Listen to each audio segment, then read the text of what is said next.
할렐루야! 반갑습니다. 날씨가 하루하루 풀립니다. 물론 일기예보를 보니까 다음 주 중에는 새벽에 영하로 떨어지는 또 꽃샘추위가 있다고 하지만 그래도 이제 3월 초순을 넘어서 중순에 접어들자 이제 완연한 봄이 된 것은 아닌가. 갑자기 봄이 됐다는 느낌이 듭니다. 이러다가 봄은 짧고 금방 또 여름이 시작되는 건 아닌가? 작년에 워낙 여름이 길고 더웠기 때문에 그런 걱정도 해봅니다. 어떤 분은 그러더라고요. 아이고, 올해는 4월부터 11월까지가 여름이랍니다. 그 말을 듣는 순간 경악을 금할 수 없었습니다. 사람이 살기에 적당한 온도가 있어요. 그 온도에 맞추어서 살아야 됩니다. 그 온도를 맞춰주지 못하면 말 그대로 사람이 살 수 없습니다. 사방이 눈으로 뒤덮인 지방이 있습니다. 아주 추운 지방이죠. 아주 그냥 절경입니다. 설경. 그리고 그런 지방은 당연히 모기 없습니다. 파리도 없습니다. 그리고 어지간한 바이러스도 없습니다. 그렇게 좋은데 왜 사람들이 별로 안 살죠? 사람이 살기 적당한 온도가 받쳐주지 않기 때문에 그렇습니다. 뜨문뜨문 소수의 사람들이 살고 있습니다. 눈썹에 막 이렇게 고드름이 붙어 있어요. 얼마나 춥고 불편하겠습니까? 그들이 그렇게 춥기 때문에 밤에는 외출을 잘 안 합니다. 어둡기도 하고 낮보다 더 춥습니다. 낮에 활동을 하는데 낮에도 꼭 필요한 일이 아니면 건물 밖으로 나가지 않습니다. 건물은 벽을 두껍게 하고 문과 창문은 최소한으로 그렇게 하고서 그 안에 난방을 하면서 겨우겨우 살아가는 거예요. 아유, 추운데 사람 못 살아. 그럼 더운 데는 좋을까요? 더운 지방. 더운 지방은 크게 두 가지로 나뉩니다. 건조한 사막 기후가 있고요. 엄청나게 덥습니다. 모래가 달궈지면요, 그야말로 프라이팬입니다. 40도, 50도, 60도까지 올라간답니다. 좀 더운 게 아니라 화상을 입어요. 그래서 사막기후 지방 사람들의 옷차림을 보면 아시겠지만 그렇게 덥다면서 온몸을 칭칭칭 감쌉니다. 햇볕을 맞지 않으려고. 그리고 뜨겁고 건조한 공기가 피부에 닿게 하지 않으려고 눈만 내놓고 터번으로 머리끝부터 발끝까지 다 칭칭 감아서 그렇게 삽니다. 그들도 겨우 건물 안에 들어가서, 건물이요 두껍습니다. 흙벽으로 해서 뜨거운 열기가 들어오지 않게. 창문도 많이 내지 않습니다. 그러니까 내부는 오히려 어둑어둑해요. 거기에 가서 겨우 옷을 벗고 삽니다. 더울 뿐 아니라 건조하기 때문에 땀이 흐르는 걸 볼 수가 없어요. 땀이 땀샘에서 나오자마자 건조한답니다. 그 땀이 자기가 별로 안 흘린 줄 알고 물을 제때 안 마셔주면 갑자기 탈수로 쇼크가 올 수도 있다고 합니다. 그래, 건조 기후는 너무 위험해. 그럼 열대 기후, 열대 우림 기후로 가볼까요? 모기 많고요, 파리 많고요, 온갖 맹수들이 많이 살고 있습니다. 전염병도 많습니다. 적당한 게 좋아요, 적당한 게. 흔히 하는 말로 온대기후. 온대기후가 좋습니다. 겨울에 살짝 춥지만 그래도 견딜만 하고, 여름에 살짝 덥지만 그래도 견딜만 하고, 봄과 가을이 있어서 생활하기도 편하고, 짐승들도 살기가 편해서 가축을 기르기도 좋고, 또 농사를 짓기도 좋은 거예요. 적당히 꽃이 피고 꽃가루가 날리고 적당히 햇볕이, 그런 것들이 조화가 이루어져서 사람들도 건강하고 짐승들도 잘 새끼를 치면서 자라고, 또 오곡백과 쌀과 보리와 그 다음에 사과며 포도며 이런 다양한 식물들도 잘 재배될 수 있는 그런 기후가 좋은 거예요. 그러니까 그런 데는요, 인구가 밀집되어 있습니다. 저는요, 초중고등 초, 중, 고등학교, 특히 이제 중학생 때쯤이었던 것 같은데, 이제 세계 지리 같은 걸 배우지 않습니까? 우리나라 산맥 이름, 강 이름, 뭐 이런 것도 외우고, 그런가 하면 이제 세계 지도를 펼쳐놓고 여러 가지 공부를 할 때 참 재밌었어요. 근데 그때 그런 생각을 했습니다. 야, 내가 온대 기후의 나라에 태어난 게 이게 얼마나 다행스럽냐. 어디에 태어날지 내가 결정할 수 있는 게 아닌데 태어나고 보니까 너무 추운 곳이면 얼마나 고생을 했을까. 태어나자마자 너무 더운 지방이면 얼마나 고생을 했을까. 그런데 내가 태어난 나라는 비록 아직은 부자 나라가 아니지만 야, 그래도 날씨라도 그럭저럭 살만해. 사만 사온 겨울철에도 견딜만 하고 사계절이 뚜렷하고 금수강산이래. 야, 이런 좋은 나라에 내가 태어났다니 정말 다행이다. 그때는 이제 하나님을 믿지 않을 때였기 때문에 하나님께 감사합니다 이런 표현을 한 게 아니고 다행이라고 표현을 했었죠. 그래, 전 세계적으로 그렇게 기후가 좋고 농사하기 좋은 이런 지역에 인구 밀도가 높고 요즘에는 전쟁을 하지 못하도록 억제를 하고 있지만 과거에 그 곡창지대, 그 날씨 좋은 지역, 거기를 차지하려고 얼마나 전쟁을 많이 저질렀습니까? 네?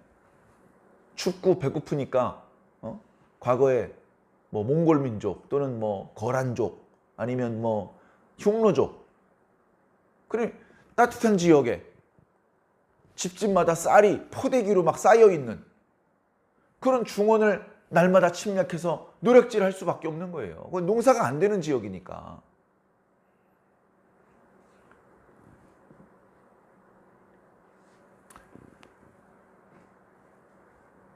봄이 되었습니다. 너무 춥지도 않고 덥지도 않고. 제가 보니까 생일이 여름인 사람은 더위를 그럭저럭 잘 견디고 추위를 잘 못 견딘다고 하고, 겨울에 태어난 사람은 겨울은 그럭저럭 괜찮은데 여름이 너무 힘들다고 하는 그런 이제 이야기를 들었는데, 사실은 여름도 불편하고 겨울도 불편합니다. 1년 내내 계절이 한 계절이라면 옷가게에 옷도 한 종류의 옷만 있으면 돼요. 여름 옷도 팔았다가 겨울 옷도 팔았다가 그랬다가 이제 봄하고 가을은 뭐 기온이 비슷하니까 춘추복이라고 그러죠. 춘추복도 팔았다가 옷가게에서 계절마다 계속 옷을 바꿔놔야 됩니다. 그런 작업도 할 필요 없을 텐데 계절이 뚜렷하다 보니 그런 일도 있는 것 같습니다. 봄이 되다 보니까 바쁜 일이 많습니다. 여러 가지 일정들이 많이 생깁니다. 당장 학생들은 직장인과 달리 직장인은 추워도 출근해야 되고 더워도 출근해야 하잖아요. 근데 학생들은 너무 덥고 너무 추우면 공부하기가 적당하지 않아. 공부하기가 적당하지 않아. 그래서 한여름과 한겨울을 방학으로 설정을 하고 개인적으로 이제 공부를 하는 것이죠. 필요하면. 그리고 이제 봄과 가을에는 이제 공부하기 적당한 계절이 되었기 때문에 학교에 가서 공부를 하도록 그렇게 하는데, 기도하기도 좋은 계절입니다. 가을에 독서의 계절이 있죠. 성경 읽기 좋은 계절입니다.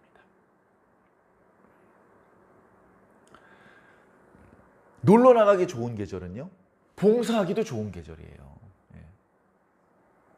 이 좋은 계절에 놀궁리만 하지 마시고 조금 봉사도 하시고 전도도 하시고. 저희 교회가 규모가 참 작은데 그럴수록 어때요? 기도하면서 전도해야 되잖아요.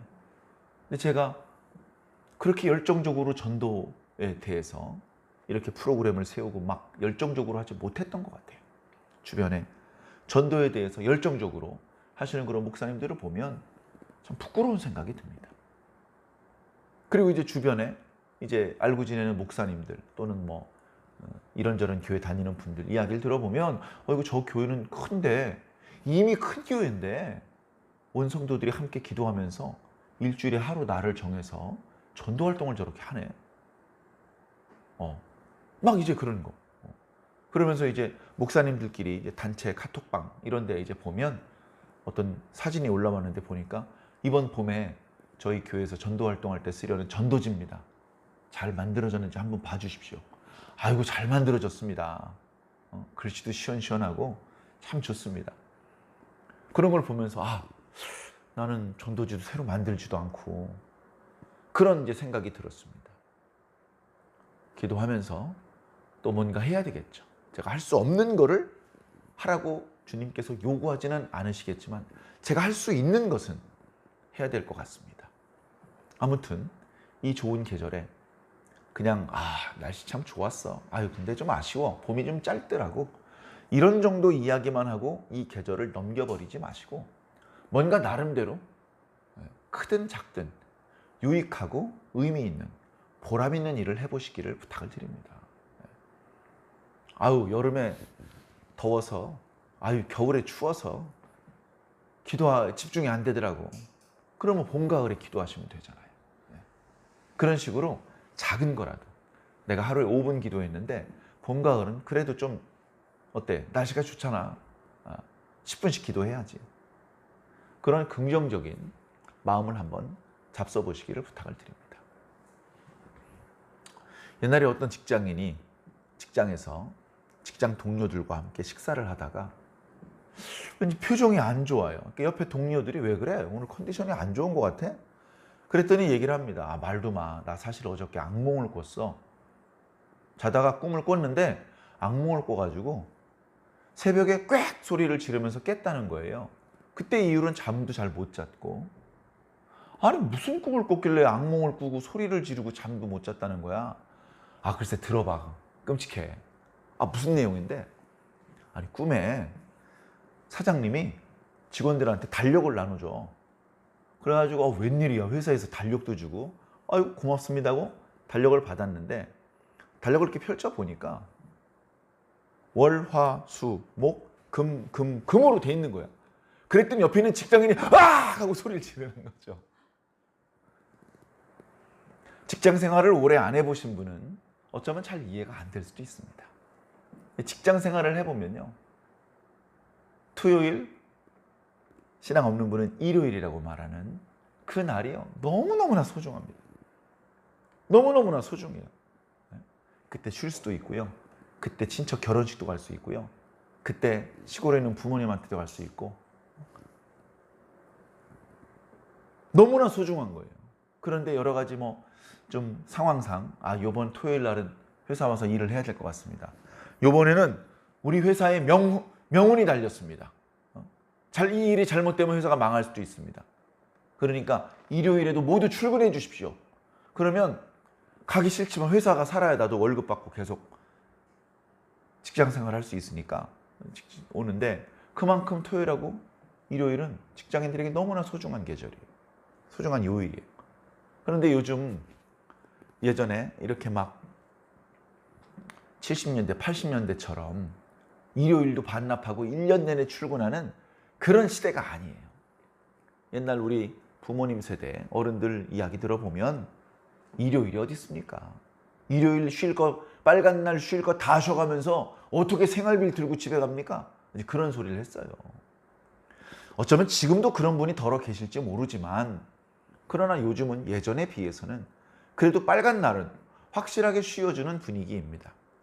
그 빨간 날이 예를 들면 국가 공휴일이 일요일이 중복됐어. 그러니까 이제 요즘에는 별로 그런 거 없어요. 예전에는요. 달력을 받으면 1년 달력을 봅니다. 그러면서 공휴일이 일요일이랑 중복되는 횟수가 얼마나 많은지 그걸 봤어요. 그래가지고 봅니다. 올해는 공휴일이 3번이나 일요일이랑 겹쳐. 에? 그런 적이 있었어요. 지금은 그런 걸로 속상해하지 않습니다. 왜냐하면 나라에서 그렇게 공휴일이 일요일이랑 겹치면 대체 공휴일이라 그래가지고 휴일을 한 번 더 줘요. 일요일이랑 붙어서 연휴가 돼버리기 때문에 더 좋아. 그 다음에 물론 업종에 따라 조금씩 다르겠습니다만 이제 토요일 날 대부분 쉬는 분위기예요. 학생이 토요일 날 학교 안 가죠. 저 때 토요일 날 안 가는 게 어디 있어요. 고3 때는 토요일 날도 밤 늦게까지 학교에서 공부를 했던 기억이 납니다. 직장인도 공무원들, 그 다음에 은행 이쪽에 일하시는 분들이 토요일 날 쉬기를 시작을 했는데 이젠 일반 직장인들도 토요일 날 전부 다 쉬어요. 에이, 목사님 잘 모르시는 말씀. 토요일 날 출근하는 사람도 있던데요. 휴일 날 출근하기 때문에 특별 근무 수당을 받고 출근하는 겁니다. 회사에서는 원래 정해진 월급 이외에 더 수당을 지급해야 되기 때문에 꼭 필요한 일이 아니면 토요일 날 출근하라고 하지 않아요. 그러니까 어때요? 일주일에 이틀을 쉬는 거야, 이틀. 과거엔 토요일 날 반나절을 쉬었었잖아요. 이틀을 지금 온전히 쉰단 말이에요. 과거에는 일주일에 하루 쉬는 것도 어려웠습니다. 육체를 입고 있기 때문에 월, 화, 수, 목, 금으로 뛰어다니면 몸 망가집니다. 몸이 망가져요. 돈 많은 사람들, 지식인들, 귀족들, 부자들 이런 사람은요 1년 내내 휴일입니다. 그런데 그 집에서 일하는 노예들은요 월, 화, 수, 목, 금이에요. 휴일이 없어요. 과거 이집트라는 강대국이 주변에 전쟁을 일으켜서 그 패전한 국가의 국민들을 노예로 끌고 와가지고 그 노예들을 부려서 강도 만들고 운하도 파고 농사도 짓게 만들고 목축도 하게 만들고 그리고 온갖 건축공사 얼마나 그 건축공사 규모가 컸습니까? 현대적인 장비나 기술이 축적되지 않았을 때에 그 공사 과정에서 무수히 많은 사람들이 죽었습니다. 요즘 말로 하면 비싼 일당을 줘야 되는데 과거엔 노예로 그냥 죽지 않게 먹을 것만 공급해주면 일을 시킬 수 있으니까 그런 큰 공사들을 감행을 했는데 어떻습니까? 그 노예들이 일주일에 한 번씩 쉴 수 있습니까? 등짝에 채찍으로 맞아가지고 피가 철철 흐르려고요? 못 쉬는 거예요. 그러다 보니까 피로가 누적되어서 능률은 떨어지고 결국 그 피로가 누적되는 과정에서 다치거나 면역력이 떨어져서 질병에 걸리거나 그래서 노예들은 정상적인 애굽 시민들보다 훨씬 빨리 죽었습니다. 자, 근데 이집트의 노예들 중에 이상한 노예들이 나타났어요. 이 노예들은 어떤 특징이 있냐면 등짝에 채찍을 아무리 많이 때려도 시범 케이스로 몇 명을 채찍으로 때려 죽여도 일주일에 하루는 일을 안 하는 민족이에요. 바로 히브리 민족들입니다. 일주일에 한 번은 일을 안 하겠대요. 때려 죽인다 그래도 네, 죽이세요. 그래도 저는 일을 못 합니다. 이런 민족이 나타난 것이죠. 그러니까 어떻습니까? 다른 지역에서 포로로 끌려와서 노예 생활을 하는 또 다른 노예들은 얼마나 부러워해요. 야, 쟤들은 일주일에 하루는 때려 죽인다 그래도 일을 안 하네. 그러다 보니까 노예가 재산이잖아요. 몇 명 시범 케이스로 때려 죽였는데도 일을 안 하니까 위에서 야, 저 또라이들 그냥 내버려둬. 쉬게 내버려둬. 그 대신 일 안 하는 날은 먹을 걸 주지 마. 먹을 걸 안 준다 그래도 일을 안 하겠다요. 내버려둬. 그래도 6일은 열심히 일 잘 하더라고. 내버려둬. 그리고 다른 민족들만 족치는 겁니다. 다른 민족들은 채찍질하면 일주일에 하루 쉬는 것 없이 일하거든요. 그러니까 이제 이 사람들은 저 히브리 민족들 좋겠다. 저렇게 일주일에 한 번씩 쉬었으면 좋겠다. 육체를 입고 있는 사람은요, 정기적으로 쉬는 것이 필요합니다.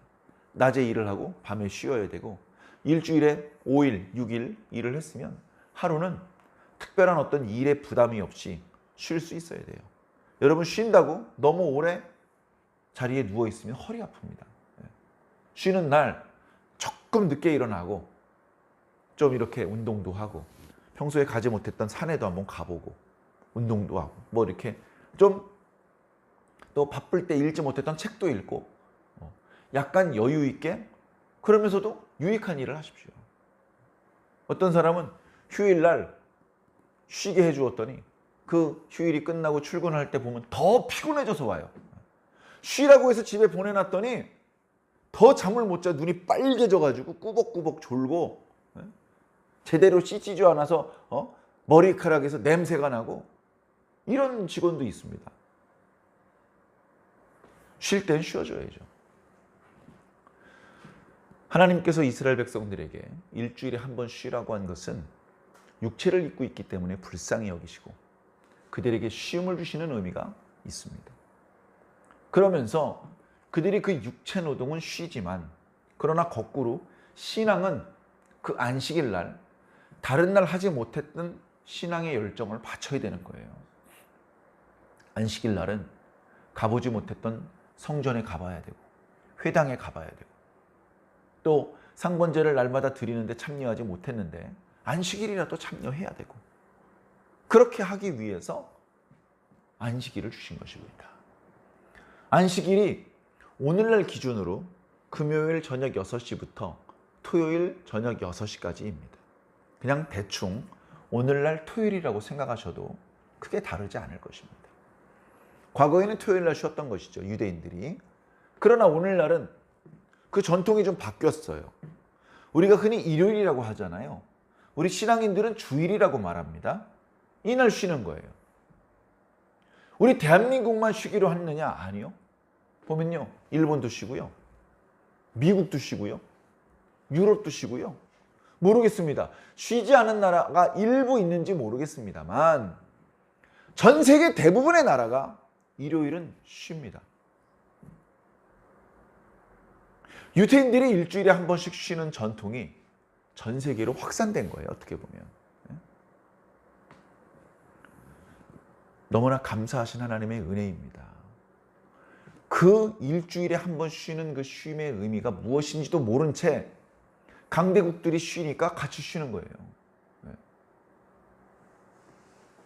그래서 그 쉬는 날의 의미, 쉬면서 체력을 좀 회복하고 그러면서 신앙에 열정을 바치는 그런 의미도 모르는 채 일요일날 쉬고 있습니다. 그런 사람들은 그 날을 일요일이라고 부르는 거예요. 그러나 우리 신앙인들은요, 일요일은 주일입니다. 왜 토요일날 쉬다가 일요일날 쉬는 걸로 바뀌었느냐? 예수 그리스도께서 안식 후 첫날 부활하셨기 때문입니다. 안식 후 첫날을 그래서 주의 날이라고 불렀습니다. 하루 이틀 그렇게 부르는 것이 아니고 수십 년 동안을 안식 후 첫날을 주의 날이라고 부르기 시작을 했습니다. 사도 요한이 나이가 8, 90이 되어서 그야말로 유배지에서 죽을 나이가 다 되었을 때에 예수 그리스도를 환상 가운데 보았습니다. 그때 기록된 말씀이 요한계시록 말씀이죠. 그때도 큰 나팔 소리와 같은 주의 음성이 주의 날 들렸다고 말씀하고 있어요. 요즘 말로 하면 일요일 날 그 음성을 들은 것입니다. 그래서 그날 주일날 우리가 주일 예배를 드리는 것입니다. 사랑하는 성도 여러분, 하나님께서 주신 주일을 주일답게 잘 활용하시기 바랍니다. 물론 지금은 주일은 아닙니다. 일주일이 7일인데 중간이 수요일인지 목요일인지 애매하죠. 왜냐하면 홀수이기 때문에. 그러나 요즘 토요일을 쉬는 분위기에서 그러면 일상이라고 할 수 있는 날, 학생들이 공부하고 직장인이 출근하는 날로 말하자면 월요일부터 금요일까지입니다. 5일이죠. 그 5일 중에 한 가운데에 수요일이 있고 우리는 그 수요일 날 저녁에도 이렇게 예배를 드리는 것입니다. 과거의 여러 전통적인 이야기들은 전에 언제 한번 말씀드렸던 것 같기 때문에 생략하기로 하고 어찌되었건 이 시간이 괴로운 시간, 벌쓰는 시간, 쉬고 싶은데 쉬지도 못하고 교회에 붙잡혀 있는 시간이 아니라 우리의 육체도 마음도 영혼도 주님의 품 안에서 쉼을 누리는 시간, 우리들의 마음의 상처가 치료되는 시간, 세상을 살면서 부딪히면서 이거 왜 이러지? 이거 왜 이런 거지? 하면서 궁금했던 것들을 해결받는 시간. 속상한 게 많았는데 좀 이렇게 됐으면 좋겠는데 그런 어떤 나의 아쉬움을 주님께 말씀드릴 수 있는 시간, 그런 정말 너무나 소중하고 귀중한 시간입니다. 사랑하는 성도 여러분, 이 3일 저녁 예배를 잘 활용해 주시기 바랍니다. 여러분들의 육체의 피로를 회복하고 여러분들의 산란되어 있는 마음을 진정시키고 그 밖에 모든 몸과 마음과 영혼의 모든 필요를 채울 수 있는 축복의 시간으로 이 시간을 사용하시기를 예수님 이름으로 간절히 축원합니다. 감사합니다. 오늘 말씀에도 보면요, 솔로몬이 꿈을 꿉니다. 솔로몬 하면 드리고 싶은 말씀이 너무나 많습니다. 오늘 본문에 소개되고 있는 이야기도요, 너무나 유명한 이야기죠. 이스라엘 나라가 하나님에 의해서 시작했습니다. 아무리 어떤 여러 가지 다른 논리를 들이대더라도 이스라엘은 하나님이 왕이십니다. 백성들의 요구 때문에 사무엘 선지자 때 사울을 세웠습니다. 그는 처음에는 하나님 마음에 드는 사람이었지만 금세 인본주의자적인 그런 하나님을 대신해서 이스라엘을 다스릴 만한 그런 자격 미달의 모습을 보여주고 말았습니다. 그는 전쟁 중에 참혹하게 죽을 수밖에 없었고 그의 뒤를 이어서 다윗이 왕이 되었습니다. 솔로몬도 마찬가지고 다윗도 마찬가지고 어쩌면 사울도 마찬가지고 그리고 그 후대의 왕들 중에 그래도 좀 선하다는 왕들 대부분이 다 마찬가지인데 처음에는 겸손해요. 처음에는 착해. 처음에는 하나님의 말씀에 잘 순종을 합니다. 그러다 보니까 나라가 견고해지고 좋은 일이 많이 생겨요. 그런데 말년으로 가면서 시간이 흐르면서 조금씩 무너집니다. 마음이 하나님께 대한 어떤 겸손한 자세 그런 것들이 이제 무너지다 보니까 나중에는 순종을 안 해요. 어리석음 때문에 그런 것 같은데 처음에 왕이 됐을 때는 세상적으로도 나이가 젊잖아요. 경험도 부족하고 그러니까 하나님을 의지할 수밖에 없고 하나님께 순종했더니 좋은 일이 생기고 그러니까 하나님을 계속 의지하는데 시간이 지나니까 어떻게 되냐 하면 자기도 수염이 좀 난다 이거예요. 나도 이거저거 다 해봤다는 경험이 있다는 거예요. 하나님께서 굳이 하나님 이런 경우에는 어떻게 하면 좋겠습니까? 안 여쭤봐도 이제 어떻게 해야 되는지 알 것 같다는 거예요. 하나님께서 야 그러지 말고 좀 이렇게 해봐라고 하는 게 고마운 조언이 아니고 잔소리로 들리는 것이죠. 그리고선 자기 마음대로 다 해버리는 것입니다. 그러니까 칭찬받았던 왕들도 말년에는 범죄를 하고 말년에는 그저 그만 하나님 앞에 실수하는 그런 안타까운 모습을 보였던 것입니다. 다윗도 그랬잖아요. 다윗도 주기 초기에 얼마나 하나님께서 복을 많이 주셨습니까? 그런데 범죄했어요. 그 범죄 때문에 다윗의 집안에 온갖 불상사가 생기고 다윗의 나라에 온갖 불상사가 생겼던 것입니다. 그런데 다윗은 초심을 잃어서 말년을 참 안타까운 모습으로 끝마친 다른 왕들과는 다르게 다윗은 빨리 회개했어요. 날마다 기도했어요. 날마다 예배드렸어요. 날마다 하나님을 만났어요. 날마다 하나님께 기도했어요. 그래서 비록 범죄했지만 용서받았고 비록 범죄해서 여러 가지 불상사가 발생을 했지만 마지막에 다윗의 모습은 온전한 모습으로 마무리 지었어요. 온전한 모습. 불순종하다가 하나님께 벌받아서 죽는 그런 최후가 아니고 용서받고 다 끝나고 정말 아름답고 정말 모범적인 모습으로 최후를 맞이했던 것이죠. 솔로몬은 남북왕국이 분열되기 전에 정말 어쩌면 가장 유능한 왕이었습니다. 가장 유능한 왕. 시대도 잘 만났죠. 아버지가 자그마치 다윗입니다.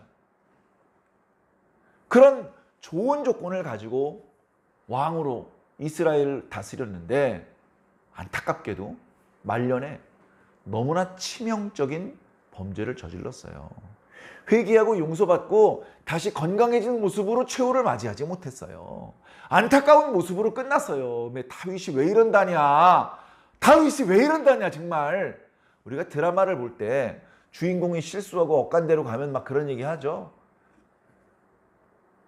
다윗은 돌아왔는데 솔로몬은 못 돌아왔다고요. 참 안타깝습니다. 그런 솔로몬이 이렇게 삐끗하는 모습이 오늘 말씀에도 부분적으로 나타납니다. 자, 오늘 말씀을 빠른 속도로 한번 살펴보도록 하겠습니다. 솔로몬이 왕이 됐어요. 바로의 딸과 결혼을 합니다. 바로, 이집트의 왕을 바로라 그러죠. 그러니까 바로의 딸이니까 이집트 여자입니다. 이방인과 결혼을 하네요. 이방인과 결혼하는 것을 야, 왕이니까 괜찮아, 그렇게 그냥 무조건 괜찮다고 볼 수 있는 일인가? 솔로몬이 이방 여자를 오직 애굽 왕 바로의 딸만 데리고 왔느냐? 아니에요. 무수히 많은 이방 여자를 아내로 데리고 옵니다. 말년으로 갈수록 더 심해집니다. 말년으로 가니까 이방 여인들을 아내로 맞이하는데 그 여인이 빈손으로 오질 않아요. 혼수품을 들고 오는데 혼수품이 뭐냐? 자기 민족들이 섬기던 우상들을 가져오는 겁니다. 그 우상들을 가져오도록 허락을 해줘요. 이스라엘 땅에서 그 우상을 향한 종교 행위를 하도록 허용을 해줘요. 나중에는 본인도 직접 거기 가서 우상 숭배에 참여합니다. 그러니까 아차 몰랐습니다 라고 말하기에는 너무나 치명적인 죄를 솔로몬이 그만 저지르고 마는 것이죠. 그 출발이 오늘 말씀입니다. 태평성대를 시작을 했는데 그 첫 단추가 애굽 왕 바로의 딸을 아내로 데려온 거예요. 정치적인 논리로 생각해 볼 수는 있습니다. 하나님께서 아브라함에게 약속하셨던 경계를 넘어서 군대를 몰고 애굽까지 가는 것은 바람직하지 않은 것 같다. 얘기 들어보니까 애굽은 옛날처럼 아주 강성하지는 않대. 그러니까 우리 이스라엘의 전군을 몰고 가면 어쩌면 애굽까지도 병합할 수 있을지 모르는 것 같대. 그런데 하나님께서 아브라함에게 약속하신 땅은 그쪽은 아닌가 봐. 유프라테스 강부터 애굽 하수까지래.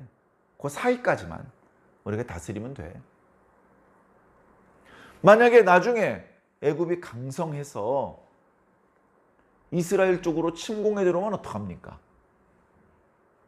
애굽은 수비하기 좋은 나라지만 우리 이스라엘은 수비하기가 어려운 나라인데요. 그러면 곤란해질 텐데. 그러나 애굽 왕 바로의 딸과 결혼을 하면 이제 애굽 왕은 장인어른인데 장인어른이 사위의 나라로 침공해 내려올 리가 없잖아. 나도 장인어른의 나라로 공격할 필요가 없고, 그러면 우리는 다투지 않고 동맹관계를 유지할 수 있어. 그런 정치적인 논리로 말 그대로 동맹 결혼을 한 그런 의미라고 생각해 볼 수 있을 것 같습니다. 그러나 이것이 신앙적으로 올바른 선택이었는지는 한 번 더 생각해 봐야 됩니다. 우리가 바보가 아니에요. 아주 지혜로운 사람, 그보다 못한 사람, 그보다도 더 못한 사람, 여러 종류의 사람들이 있겠지만, 그러나 각자 자신이 가지고 있는 지혜를 최대한 활용해서 삽니다. 제 깐에는 최선을 다하는 거예요. 제 깐에는. 저기 자기보다 더 지혜로운 사람이 있는 건 알지만 어차피 그 사람 지혜를 내가 그냥 가져올 수는 없기 때문에 내가 가지고 있는 지혜의 범위 내에서 나름대로 최선을 다하며 사는 거예요. 누구나 마찬가지예요. 그러니까 아주 지혜가 많은 사람이, 그보다 지혜가 모자란 사람이 어리석은 결정을 할 때 아이고 이보게 그러면 어떡하나, 그러면 안 된다네, 그렇게 하지 말고 저렇게 하게 라고 말할 때 말을 안 듣습니다. 왜 말을 안 들어요? 내 깐엔 내가 지혜롭게 결정한 거거든. 간섭하지 마. 너 뭔데? 상대방이 지혜로운 분인지, 그가 나한테 자비를 베푸는 고마운 일을 한 것인지도 모르고 나도 내 깐에는 가장 지혜롭게 선택을 한 거야. 그렇기 때문에 난 네 말을 들을 필요가 없어. 이런 생각을 하기 쉽습니다. 어쩌면 살면서 저도 그런 마음가짐이었는지 모르겠습니다. 저는 의식적으로 그러지 않으려고 노력을 합니다. 상대방의 말을 한 번은 들어보려고 노력을 합니다. 야, 다 알아. 야, 그 얘기할 필요 없어. 난 그런 거 관심도 없고. 야, 네가 나한테 배워야 돼. 이런 식으로 하지 않았습니다. 그래도 나 잘 모르는데 가르쳐 줄래? 이렇게 한 번은 들어봐야 된다는 생각을 하고 있습니다. 그런데 제가 이 사람 저 사람한테 제 나름대로 깨달은 이야기를 해줄 때 대부분 듣지 않습니다. 대부분. 경우에 따라선 애들도 안 들어요. 어린 애들이잖아. 아직 경험도 없고. 그러니까 이미 뭐가 꽉 차 있어가지고 용량 초과라서 못 받아들이는 그런 어른들이 아니고 애들은 들을 것 같았는데 애들도 안 듣더라고요. 애들은 애들대로요. 그 머리통 속에 뭔가 꽉 차 있어요. 텅 비어있는 그릇을 만나보기 어렵습니다. 각자 나름대로 뭐가 차 있는데 그게 정말 생명의 말씀, 진리의 말씀, 지혜의 말씀으로 채워져 있으면 참 좋을 텐데 엉뚱한 개똥초락으로 꽉 채워놓고서 생명의 말씀을 제시하면 담을 데가 없는데 하고 쏟아버려요. 그 얼마나 어리석은 모습입니까? 근데 그게 지혜로운 줄 아는 거예요. 이 지혜가 그런 겁니다. 솔로몬이 하나님 앞에 제사를 드립니다. 솔로몬이 하나님 앞에 제사를 드려요. 자, 솔로몬이 하나님 앞에 제사를 드리는데도 두 가지가 있어요. 앞부분에 아직 성전이 건축되어 있지 않은 상태이기 때문에 기본 상당에서 거기서 번제를 드렸다는 거예요. 분향을 했다는 거예요. 이거 상당히 이방적인 모습입니다. 기본 상당은요, 과거 가나안 족속이 만들어 놓은 상당이에요. 그런데 거기가 예루살렘에 지금 이스라엘에 성막이 없어요. 성막이 있었죠. 성막이 있었는데 과거 사무엘 때에 엘리 제사장의 두 아들이 언약궤를 들고 나갔었죠. 그거 전쟁 중에 이기려고 갖고 나갔다가 졌어요. 언약궤 뺏기고. 그 언약궤가 블레셋 땅에 있었어요. 그랬다가 유대 땅 베세메스로 들어왔죠. 그래가지고 그 오벳 에돔의 집에 꽤 오랫동안 머물러 있었는데 그러다 보니까 실로에는 언약궤가 없이 성막만 있었어요. 언약궤 빼고 떡상도 거기 있고 분향단도 있고 이렇게 순금 등잔대도 있고 또 뜰에 물두멍도 있고 번제단도 있어요. 근데 언약궤가 없어. 자, 그러다 보니까 상당히 오랜 세월, 다시 말해 그때 언약궤를 빼앗기고 다시 솔로몬 성전이 건축되길 때까지는 이게 성막이 없는 상태나 마찬가지예요. 그렇게 절기 제사라는 것도 의미가 없고 그러다 보니까 사람들이 편리하게 이렇게 산당에 올라가서 분향을 하는 일들이 벌어졌고 그게 잘못된지도 모르고 솔로몬도 그걸 한 거예요. 지금 솔로몬도 야, 왕도 산당에서 제사를 드리는데 뭐가 잘못됐냐 하면서 전국에 산당이 생기기 시작을 했어요. 그 산당을 만들긴 쉬웠지 없애는 건 너무나 어렵습니다. 역사를 보면 그가 정직하게 행하였지만 산당을 없애지는 못했다. 이런 아쉬운 표현들이 이제 열왕기 말씀을 묵상하다 보면 많이 나타납니다. 산당을 없애야 돼요. 하나님께서 산당을 없애는 걸 원하셔요. 산당을 없애고 예루살렘 성전에 와서 제사 드리고 기도도 하라는 거예요. 산당은 말씀대로 예배를 드릴 수 있는 곳이 아니에요.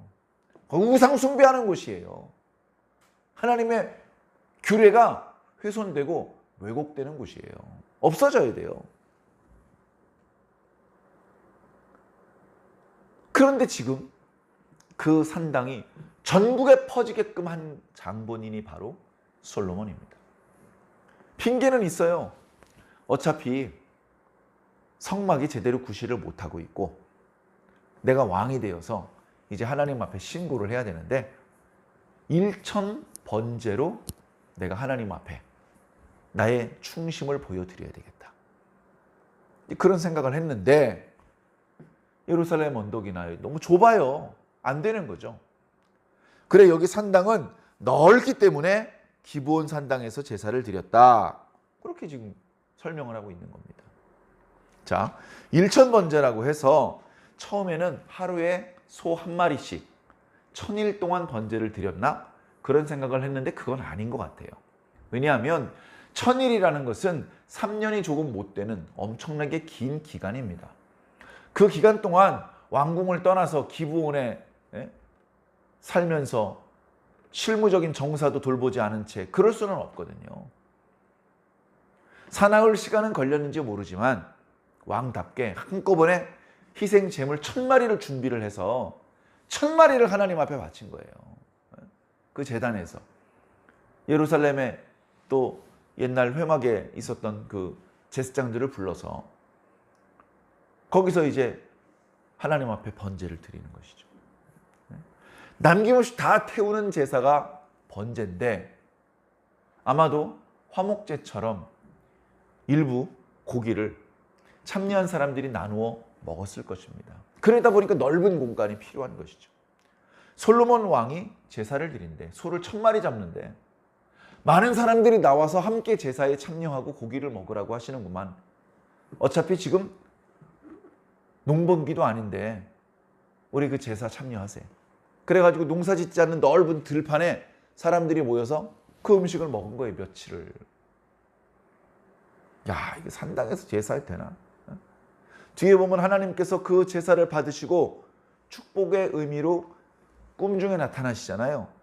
그런 걸 보면서 야, 산당 분양이 괜찮은가 보다 이렇게 또 생각하시면 안 돼요. 이때 아주 한시적이고 예외적으로 하나님께서 허락해 주신 겁니다.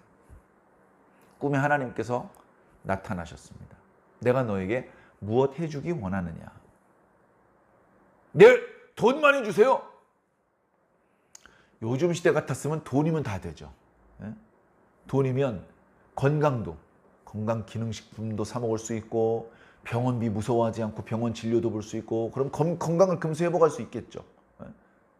지혜, 돈 가지고 책 보고 대학교 교수들한테 비싼 수업료내 또 배우면 또 지혜로워지겠죠. 그러니까 모든 게 돈으로 해결될 것 같아요. 그런데 돈을 구하지 않습니다. 오래 살게 해달라고 구하지도 않고 원수를 잡아 죽이도록 해달라고 구하지도 않아요. 하나님께서 우리 아버지 다윗에게 복을 주셔서 나라가 이렇게 견고해지게 하셨고 다윗의 왕위가 끊어지지 않게 하셔서 오늘 제가 이렇게 아버지를 이어서 왕이 되었습니다. 감사하신 아버지 하나님. 그런데 제가 아직 경험이 없고 그래서 왕으로서 출입을 하지 못하겠습니다. 다시 말해서 왕으로서의 실무적인 역할을 잘 감당할 수 있을지 두렵습니다. 그러니 하나님이시여 백성들, 이 많은 백성들을 지혜롭게 판결할 수 있도록 듣는 마음을 주시옵소서. 듣는 마음. 잘 들어야 누가 거짓말을 하는 것인지 어디에 해답이 있는 것인지 찾아낼 수 있겠죠. 그 듣는 마음을 달라고 합니다. 하나님께서 솔로몬의 요구를 들으시고 이 꿈 중에 하는 요구인데 대단합니다. 꿈 중에 하나님께서 말씀하십니다. 네가 장수와 부귀를 구하는 것이 아니고 원수를 무찌르는 것을 구하는 것이 아니고 이렇게 하나님의 백성들을 잘 판결하기 위해서 지혜로운 마음, 판결할 수 있는 지혜를 구하니 하나님의 마음에 든다. 그래서 내가 너에게 지혜를 줄 것인데 예전에도 너 같은 사람이 없었고 앞으로도 없을 것이다. 그리고 나는 네가 구하지 않은 부귀와 영화와 장수도 줄 것이다. 그렇게 하나님께서 복을 주셨어요. 그렇게 응답을 받고 나니까 솔로몬이 얼마나 기쁘고 감사하겠습니까? 예루살렘으로 돌아와서 언약궤 앞에서 거기서 다시 제사를 드려요. 그렇게 기브온에서 제사 드리고 여기 예루살렘에서는 소수 백성들 다 불러다 놓고 고기 나눠주는 그런 제사가 아니고 정말 개인적으로 하나님 앞에 기도에 응답해 주신 것에 대한 감사의 제사를 하나님 앞에 올려 드리는 것입니다. 뒤에 이어지는 말씀을 보면 하나님께 지혜를 받아서 판결하기 어려운 재판을 아주 지혜롭게 판결하는 그런 솔로몬의 모습을 보여주죠. 워낙 유명한 이야기라서 이 이야기를 일일이 다시 설명드리지는 않겠습니다. 오늘은 아무래도 지혜에 대한 말씀을 드려야 될 것 같은데요. 우리 신앙인들에게도 지혜는 반드시 필요합니다. 예수 그리스도의 또 다른 이름이 지혜라고 성경은 말씀하고 있는데 그 지혜가 바로 오늘 저와 여러분들에게 꼭 필요합니다. 지혜? 있으면 좋지. 없어도 괜찮아. 지혜로운 사람이 옆에만 있으면 돼. 예를 들면 그런 식으로 생각할 수도 있을 텐데 그러지 마시고 지혜는 우리 그리스도인 모두에게 필요한 것임을 깨달으시기를 부탁을 드립니다. 지혜는요, 오늘 말씀에 있는 것처럼 듣는 마음이에요. 잘 말하는 기술, 그걸 지혜라고 말하지 않아요. 말을 잘하는 기술을 지혜라고 말하지 않고 잘 들을 수 있는 능력, 그걸 지혜라고 하는 것입니다. 잘 들으려면요, 마음이 겸손해야 돼요. 교만한 사람 뭡니까? 야야 됐어, 나 다 알아. 안 말해도 알아. 이게 바로 교만한 마음입니다. 겸손은 무엇입니까? 아이고, 제가 모르는 게 많은데 제발 좀 가르쳐 주십시오. 제가 들을게요. 말씀해 주세요. 남의 이야기를 듣고 가르침을 받으려면 바탕에 아이고, 내가 모르는 게 이렇게 많아. 배워야 돼 나는. 그런 마음이 필요합니다. 그게 바로 겸손이라는 것입니다. 겸손이 필요합니다. 지혜? 있으면 좋지. 없어도 괜찮아. 그렇지 않죠. 겸손은 없으면 천국에 못 갑니다. 지옥에는요, 겸손한 사람은 못 가요. 지옥을. 겸손한 사람은 천국에 가는 겁니다. 지옥에는요, 교만한 사람들이 모이는 곳이에요. 여러분, 우리는 겸손합니까? 교만합니까? 그렇게 표현하면 대답하기 쉽지 않죠. 남의 이야기를 잘 듣습니까? 안 듣습니까? 이렇게 질문을 바꿔야 되는 거예요. 듣는 사람은 겸손한 사람이고 듣지 않는 사람은 미련한 사람, 교만한 사람인 것입니다. 잘 들어야 돼요. 옆에 있는 사람의 이야기를 잘 듣는 사람이 하나님의 말씀도 잘 듣습니다. 나이 많은 어르신, 많이 공부하신 선생님의 말씀을 잘 듣는 사람이 나이 어린 꼬맹이, 또 경험이 없는 젊은 사람들의 이야기도 경청할 수 있는 거예요. 거기서도 배울 게 있는 것입니다. 우리 그리스도인들에게 겸손은 필수입니다. 자, 겸손을 조금 다르게 한번 표현해 보겠습니다.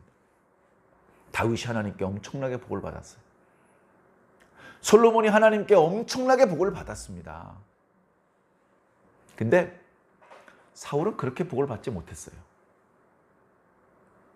그것을 다르게 표현하면 사울은 지혜가 없었어. 하나님께 복을 받아야 된다는 것도 몰랐고, 그런데 다윗과 솔로몬은 하나님께 복을 받아야 된다는 걸 알았어요. 복은 하나님께서 주시는 거라는 걸 알았어요. 그러니까 어떡합니까? 요압을 의지하지 않고 하나님을 의지할 수 있는 거예요. 하나님을 의지하는 겁니다.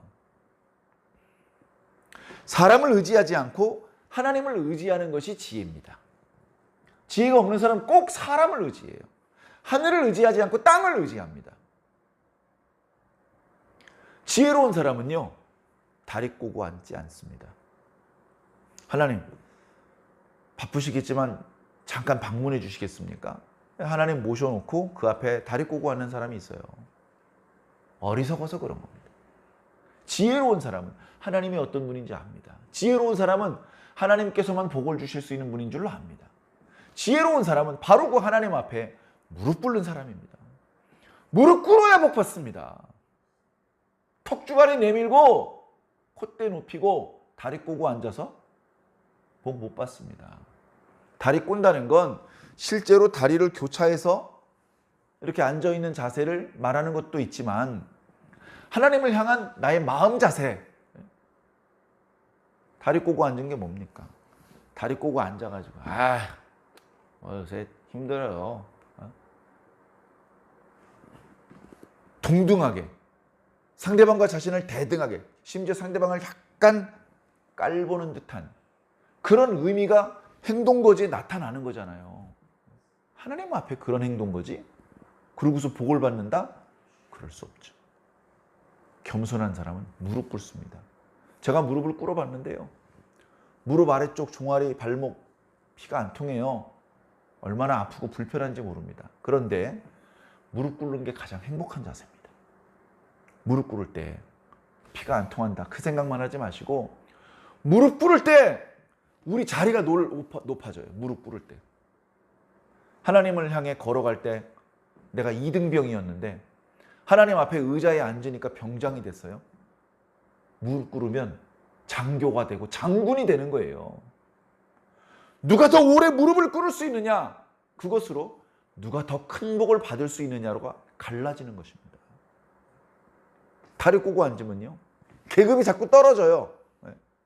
그러다 강제로 불명예 제대를 하게 되는 것입니다. 쫓겨나는 거예요. 영적으로. 겸손하셔야 됩니다.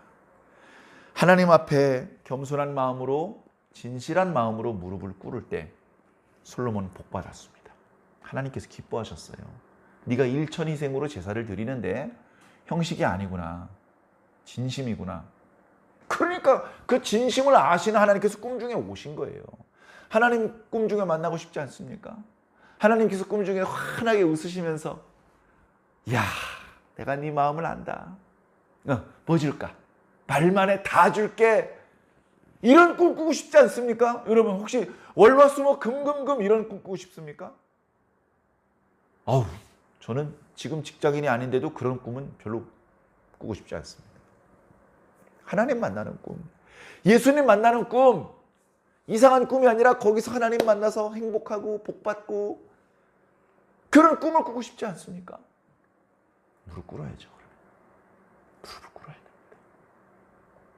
사무엘이 어렸을 때부터 무릎 꿇으며 살았어요. 무릎 꿇으면서. 사무엘이 어렸을 때 학자들이 말하기를요. 대략 8살쯤에 처음으로 하나님 음성 들었어요. 사무엘아, 사무엘아. 한 번도 하나님을 만난 적이 없으니까 어떻게 해요? 아이고, 엘리 제사장님께서 날 부르시네. 이 시간엔 부르신 적이 없는데 웬일인지 하면서 뛰어가는데 겨우 잠이 든 엘리 제사장이 잠을 깼어요. 이제 막 잠들었는데 왜 깨워? 아이고, 절 부르셨습니까? 부른 적 없어. 빨리 가서 자. 그렇게 3번을 왔다 갔다 하니까 영적으로 둔한 엘리도 뭔가 느끼는 거예요. 야, 혹시 하나님께서 널 부르시나 보다. 한 번 더 그 음성이 들리면 얼른 무릎을 꿇고 앉아서 주의 종이 듣겠습니다. 하나님 말씀하소서. 그렇게 해라. 그런데 정말 4번째 사무엘아, 사무엘아 하는 소리가 들리는 겁니다. 그래 배운 대로 주의 종이 듣겠습니다. 말씀하시옵소서. 그때 하나님의 말씀을 처음으로 듣잖아요. 그때 무릎 꿇고 있던 그 사무엘의 모습을 그림으로 그린 그림이 있는데 꼬맹이가 무릎 꿇고 손을 이렇게 하고 고개 들고 있는 그 그림. 보통 그 그림에 오늘도 무사히 이런 글씨가 써져 있는 경우가 많더라고요. 그게 바로 사무엘 그린 그림입니다. 그렇게 무릎 꿇을 때 하나님을 만날 수 있어요. 다리 꼬고서는요. 하나님 못 만납니다. 마귀 만나는 거죠. 마귀. 사랑하는 성도 여러분, 솔로몬을 지혜의 왕이라고 하는데 솔로몬이 어렸을 때부터 사실은 지혜로웠는데 거기에 하나님께서 주시는 지혜까지 덧붙여져서 엄청난 지혜자가 되었습니다. 그리고 그렇게 하나님께서 주신, 그러니까 지금 이런 일천번제를 드리기 전에 가지고 있는 지혜도 하나님께 받은 지혜인데 그 이후에 더 큰 지혜까지 받았으니 이거 다 하나님께로부터 온 좋은 것 아닙니까? 무릎 꿇었기 때문에 받은 겁니다. 말년에 왜 범죄했죠? 무릎이 풀렸어요. 무릎이 풀려버린 겁니다.